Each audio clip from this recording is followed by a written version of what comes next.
You reach for your phone before you even decide to. There is no thought first. Your hand just moves. You unlock the screen, scroll for a few seconds, find nothing new, and put it down again. 30 seconds later, you do it again. This looks like a modern habit. It is not. What is actually happening inside your brain right now is nearly 300,000 years old.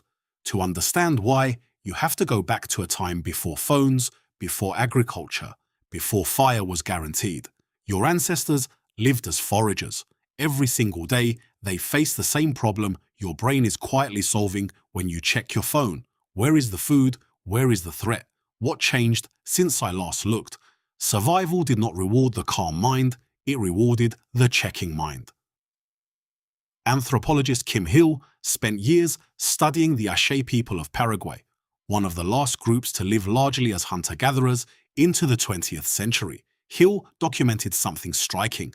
Ache foragers did not walk in straight lines toward known food sources. They scanned constantly, they paused, looked, listened, moved a few steps, and scanned again. This was not indecision, it was strategy. The environment was unpredictable, and unpredictability is exactly what makes scanning worth the energy it costs. Here is the part that connects directly to your phone. Unpredictable rewards are not just tolerated by the brain, they are craved by it. In the 1950s, psychologist B.F. Skinner ran a series of experiments with pigeons in a box. He noticed something odd. Pigeons that received food every single time they pressed a lever eventually slowed down. Pigeons that received food only sometimes on no fixed schedule pressed the lever obsessively. Skinner called this a variable ratio reinforcement schedule. It is, to this day, the most powerful behavioral reward pattern known to psychology. Slot machines use it. So does almost every app on your phone. Your ancestors did not have slot machines. They had berry bushes, riverbanks, and animal tracks. Sometimes a bush had fruit, sometimes it did not. The brain that checked more often, that scanned the horizon one more time before giving up, found more food and passed on more genes.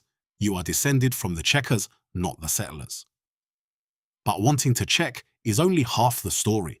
The other half is what happens in your brain the moment before you find out.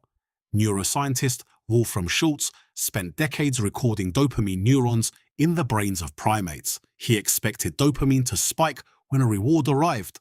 What he found instead changed the field. Dopamine spiked hardest, not when the reward showed up, but in the moment of uncertainty right before it. The anticipation was the peak, not the payoff. Schultz called it a prediction error signal. Your brain releases its strongest chemical response, not to certainty, but to the gap between what you expect and what you do not yet know. Think about what that means for the object in your pocket. Every time you unlock your phone, you do not know what you will find. A message, nothing. A like, nothing. That tiny gap of not knowing is not a flaw in the design. It is the entire mechanism. Your phone did not invent this feeling. It just built a perfect frictionless machine for triggering something your brain was already built to chase.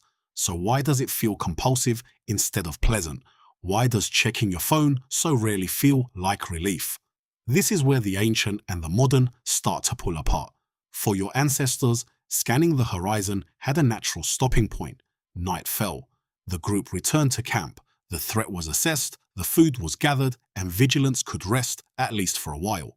The environment gave clear signals that said, for now, you can stop looking. Your phone gives no such signal. There is no darkness that falls on a group chat. There is no camp to return to where scanning is officially finished. The feed refreshes forever. The uncertainty that once had edges now has none. You are running an ancient vigilance system in an environment deliberately engineered to never let it rest. Is that really fair to say that it is engineered? Consider what you are actually competing against. Teams of designers, informed by exactly the same behavioral research described here, build products whose entire success is measured by how often you return unprompted, not because they want to trap you personally, because reward uncertainty works, and it has worked on primate brains for millions of years before any of them were born. There is a second piece of this that hunter-gatherer studies keep surfacing, one that feels even more personal. Checking was never only about food, it was about the group. For a forager, losing track of your group for even a day could be fatal. Predators, rival bands, injury with no one nearby to help. Social monitoring was not idle curiosity, it was survival infrastructure. Researchers studying group cohesion among small-scale societies have repeatedly found that individuals track the location, mood, and activity of other group members almost continuously, even during periods of apparent rest. The brain treats social information the way it treats food and danger. Worth checking again. Now look at what sits in your hand. It is not just a device that might contain food-equivalent rewards. It is a live feed of what your entire social group is doing, saying, and thinking, updated every few seconds. Of course, it is hard to put down. You are not weak for reaching for it. You are running software that kept your ancestors alive, pointed at a target it was never designed to leave alone. Here is the twist most people miss entirely. The problem was never that you check too much. The problem is that modern life removed every natural stopping cue that used to exist. Foragers checked their environment intensely, then stopped because the environment itself said stop. Darkness, distance, physical exhaustion. Your phone has none of these limits built in. It is always day inside a screen. There is no far edge of the group chat you cannot walk to. The vigilance instinct that once had a shape now runs in an open loop with nothing telling it when enough is enough. Some researchers studying digital behavior have started to describe this using the same language Kim Hill used for the Ashe, patch foraging. Your feed is a patch. Every scroll is a decision about whether to keep foraging here or move to a new patch, a new app, a new tab. The eerie part is how well this maps onto the exact decision-making models built from watching people search for food in the wild decades before smartphones existed. So the next time your hand moves toward your phone before your mind even catches up, you do not have to see it as a failure of discipline. You can see it for what it actually is, a finely tuned survival instinct shaped over hundreds of thousands of years, doing exactly the job it was built to do in an environment that forgot to give it an edge to stop at. Your ancestors scanned the horizon because the horizon eventually went dark. Yours never does. The question worth sitting with is not why you keep checking.